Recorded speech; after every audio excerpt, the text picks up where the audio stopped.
السلام علیکم۔ آج منگل ہے، اکتوبر کی 31 تاریخ۔ پاکستان میں اس وقت شام کے 7، بھارت میں 7:30، اور یہاں ہمارے اسٹوڈیوز کی گھڑیوں میں صبح کے 10 بج رہے ہیں۔ وائس آف امریکہ واشنگٹن کی اردو سروس سے میں ہوں خالد حمید، خبروں کے ایک بلیٹن کے ساتھ۔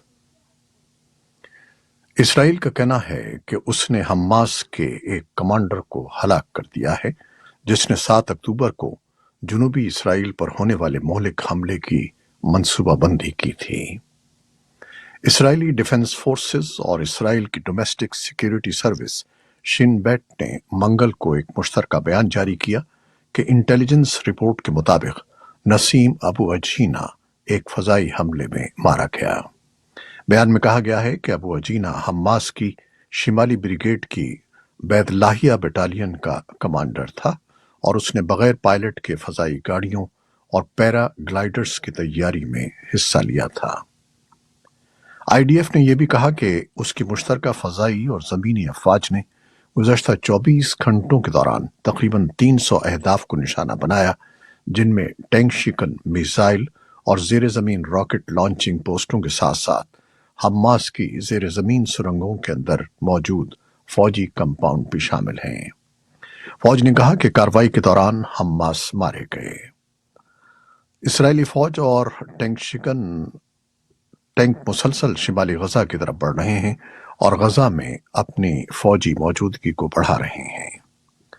دنیا بھر کی جانب سے غزہ میں جنگ بندی کے مطالبات میں اضافے کے بعد وزیر اعظم بنیامن نیتن یاہو نے واضح طور پر انہیں مسترد کرتے ہوئے پیر کو ایک پریس کانفرنس میں کہا کہ جنگ بندی کا مطالبہ اسرائیل سے حماس کے سامنے ہتھیار ڈالنے، دہشت گردی کے سامنے ہتھیار ڈالنے اور بربریت کے سامنے ہتھیار ڈالنے کا مطالبہ ہے۔ انہوں نے کہا کہ ایسا نہیں ہوگا، یہ جنگ کا وقت ہے۔ خبر رساں ادارے رائٹرز کے مطابق اسرائیل نے غزہ میں اپنے زمینی حملے کا دائرہ وسیع کر دیا ہے اور کہا ہے کہ وہ حماس کو سبق سکھائے گا۔ حماس کے مسلح ونگ القسام بریگیڈ کا کہنا ہے کہ اس نے منگل کو غزہ کے جنوبی علاقوں میں اسرائیلی فورسز کی 4 گاڑیوں اور شمال مغربی غزہ میں 2 ٹینکوں اور بلڈوزرز کو نشانہ بنایا ہے۔ القسام بریگیڈ کے ان دعووں کے بارے میں اسرائیلی فوج نے کوئی بیان جاری نہیں کیا، جبکہ اسرائیل نے دعویٰ کیا ہے کہ اس کے فوجیوں نے غزہ میں زمینی کارروائی کے دوران حماس کے قبضے سے ایک خاتون یرغمالی فوجی کو آزاد کروا لیا ہے۔ اسرائیلی وزیر دفاع یوو گیلنٹ نے کہا ہے کہ صرف ملک کی فوج اور سیکیورٹی فورسز کو ہی مغربی کنارے میں طاقت کے استعمال کا قانونی حق حاصل ہے۔ اسرائیلی وزیر دفاع کا یہ بیان انتہا پسند یہودی آباد کاروں کی جانب سے علاقے میں فلسطینیوں کے خلاف پرتشدد واقعات اور ہلاکت خیز حملوں کی خبروں کے بعد سامنے آیا ہے۔ امریکی محکمہ خارجہ نے پیر کو کہا ہے کہ اس نے اسرائیلی حکومت پر واضح کر دیا ہے کہ مغربی کنارے میں آباد کاروں کے حملے ناقابل قبول ہیں۔ انہوں نے اسرائیل سے مطالبہ کیا کہ وہ قانون کو اپنے ہاتھ میں لینے والوں کی مذمت کریں۔ امریکی محکمہ خارجہ نے کہا کہ امریکی شہریوں کو اسرائیل سے نکلنے میں مدد کے لیے آخری چارٹر فلائٹ آج تل ابیب سے روانہ ہوگی۔ محکمہ خارجہ کے ترجمان میتھیو ملر نے میڈیا کو بتایا کہ یہ فیصلہ پروازوں کی مانگ میں کمی کی وجہ سے کیا گیا ہے، کیونکہ اتوار کو اسرائیل سے ایک طیارہ روانہ ہوا جس میں صرف 5 افراد سوار تھے۔ امریکی حکومت نے 13 اکتوبر کو تل ابیب سے ایتھنز کے لیے چارٹر پروازیں شروع کی ہیں تاکہ خطے میں جاری لڑائی کے دوران امریکی شہریوں کو اسرائیل سے نکلنے میں مدد مل سکے۔ امریکی ایئر لائنز نے اسرائیل کے لیے تمام پروازیں روک دی ہیں اور اس ماہ کے شروع میں امریکیوں کی وطن واپسی میں مدد کے لیے ایتھنز کے لیے خصوصی پروازیں شروع کی ہیں۔ عالمی مالیاتی ادارے ورلڈ بینک کا کہنا ہے کہ اسرائیل اور حماس کے درمیان تصادم اگر خطے میں پھیلتا ہے تو دنیا میں تیل کی قیمتیں بڑھ سکتی ہیں اور پوری دنیا میں اشیاء خورد و نوش کی قیمتوں میں بھی اضافہ ہو جائے گا۔ لیکن اگر لڑائی صرف غزہ تک محدود رہتی ہے تو پھر تیل کی قیمتوں پر اس کے اثرات محدود نوعیت کے ہوں گے، لیکن اگر تصادم بڑھ جاتا ہے تو پھر تیزی سے صورتحال خراب سے خراب تر ہوتی چلی جائے گی۔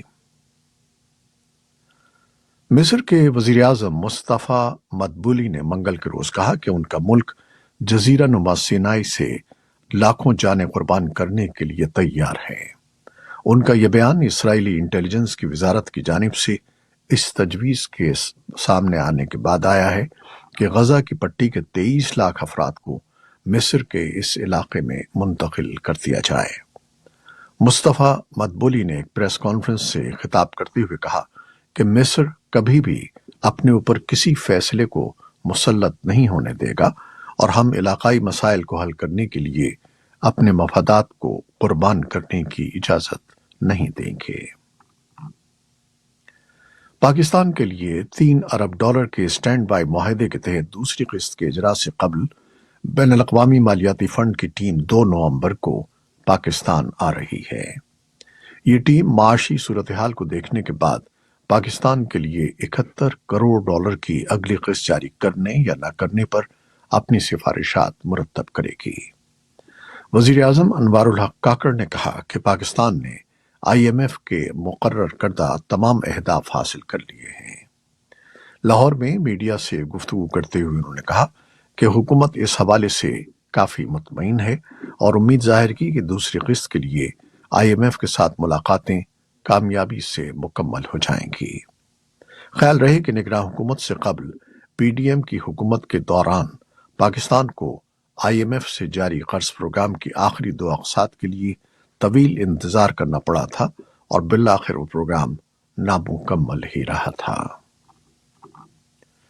حکومت پاکستان کی جانب سے غیر قانونی طور پر مقیم غیر ملکیوں کی واپسی کے لیے ڈیڈ لائن کا منگل کے روز یعنی آج آخری روز ہے، جبکہ حکومت نے ڈیڈ لائن کے بعد غیر ملکیوں کو رکھنے کے لیے ملک کے مختلف علاقوں میں ہولڈنگ سینٹرز بھی قائم کر دیے ہیں۔ حکام کے مطابق 1 نومبر کی ڈیڈ لائن ختم ہونے کے بعد غیر قانونی طور پر مقیم غیر ملکیوں کو حراست میں لے کر قریبی ہولڈنگ سینٹرز میں رکھا جائے گا، جس کے بعد انہیں قریبی سرحد سے افغانستان روانہ کیا جائے گا۔ حکام کے مطابق ملک کے سب سے بڑے صوبے پنجاب کے تمام 36 اضلاع میں ہولڈنگ سینٹرز بنائے گئے ہیں، جبکہ خیبر پختونخوا میں 3، بلوچستان میں 3 اور سندھ میں 2، جبکہ وفاقی دارالحکومت اسلام آباد اور گلگت بلتستان میں بھی ہولڈنگ سینٹرز بنائے گئے ہیں۔ پاکستان کے مختلف علاقوں سے قافلوں کی صورت میں افغان باشندوں کی واپسی کا عمل جاری ہے، جو بلوچستان اور خیبر پختونخوا میں سرحدی گزرگاہ پر جمع ہو رہے ہیں۔ حکومتی اعداد و شمار کے مطابق گزشتہ 2 ماہ کے دوران 2 لاکھ افغان باشندے رضاکارانہ طور پر واپس جا چکے ہیں۔ خبر رساں ادارے رائٹرز کے مطابق افغان طالبان کے عہدیدار کے مطابق 23 ستمبر سے 22 اکتوبر کے درمیان پاکستان سے لوٹنے والوں کی تعداد 60,000 سے زیادہ ہے۔ انسانی حقوق پر نظر رکھنے والی عالمی تنظیم ہیومن رائٹس واچ نے آج کہا ہے کہ پاکستانی حکومت ملک میں مقیم غیر قانونی افغان پناہ گزینوں کو افغانستان واپس بھیجنے یا ملک بدری کے لیے دھمکیاں، بدسلوکی اور حراست جیسے حربے استعمال کر رہی ہے۔ ملک بدری کے خطرے سے دوچار بہت سے افغان شہریوں میں وہ لوگ بھی شامل ہیں جو امریکہ، برطانیہ، جرمنی، کینیڈا جا کر آباد ہونے کے منتظر ہیں۔ بنگلہ دیش میں وزیر اعظم شیخ حسینہ کے استعفے کا مطالبہ کرتے ہوئے 3 روزہ احتجاج کے پہلے دن منگل کو حکومت مخالف مظاہرین اور پولیس کے درمیان جھڑپوں میں 2 افراد ہلاک اور درجنوں زخمی ہو گئے ہیں۔ کشور گنج کے وسطی ضلع میں جہاں جھڑپیں ہوئیں، ایک پولیس اہلکار نے بتایا کہ 2 مظاہرین ہلاک اور 15 پولیس اہلکاروں سمیت درجنوں افراد زخمی ہوئے ہیں۔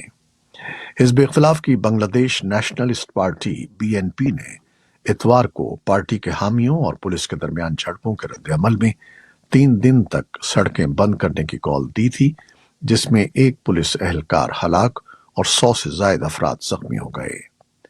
پارٹی کا مطالبہ ہے کہ وزیر اعظم شیخ حسینہ استعفیٰ دے دیں تاکہ جنوری میں ہونے والے انتخابات غیر جانبدار نگراں حکومت کے تحت کرا جائے۔ لیکن ان کی حکومت نے یہ مطالبہ مسترد کر دیا ہے۔ شیخ حسینہ سن 2009 میں برسر اقتدار آئی تھیں۔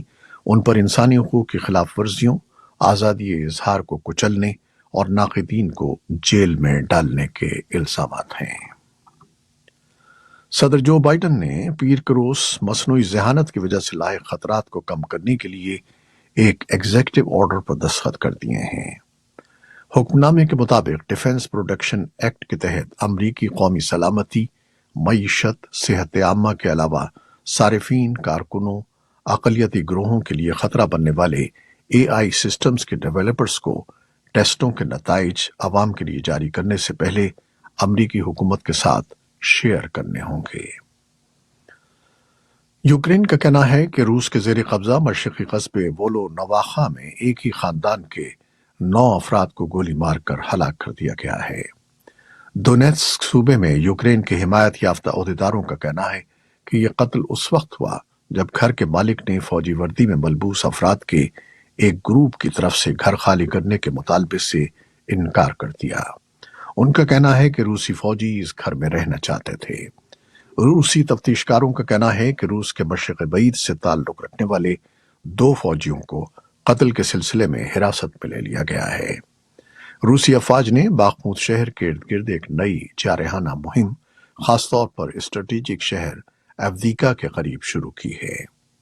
جون میں شروع ہونے والی یوکرین کی جوابی کارروائی میں پیش رفت ہوئی ہے اور اس نے کئی 100 مربع کلومیٹر کے علاقے پر دوبارہ قبضہ کر لیا ہے۔ یہ تھیں وہ خبریں جو فیس بک لائیو پر ہم نے آپ کے لیے پیش کی۔ ہماری ویب سائٹ، یوٹیوب اور پوڈ کاسٹ پر یہ بلیٹن آپ کے لیے پوسٹ کر دیا جاتا ہے۔ آپ ہمارے بلیٹن کو شیئر کرتے ہیں اور اپنے کمنٹس میں اپنی محبتوں کا اظہار کرتے ہیں، جس کے لیے ہم آپ کے بے حد ممنون ہیں۔ اپنی ان محبتوں کو جاری رکھیے گا۔ نیوز پروڈیوسر عائزہ عرفان اور نیوز ایڈیٹر ندیم یعقوب کے ہمراہ خالد حمید کو بھی اجازت دیجیے گا۔ اللہ حافظ۔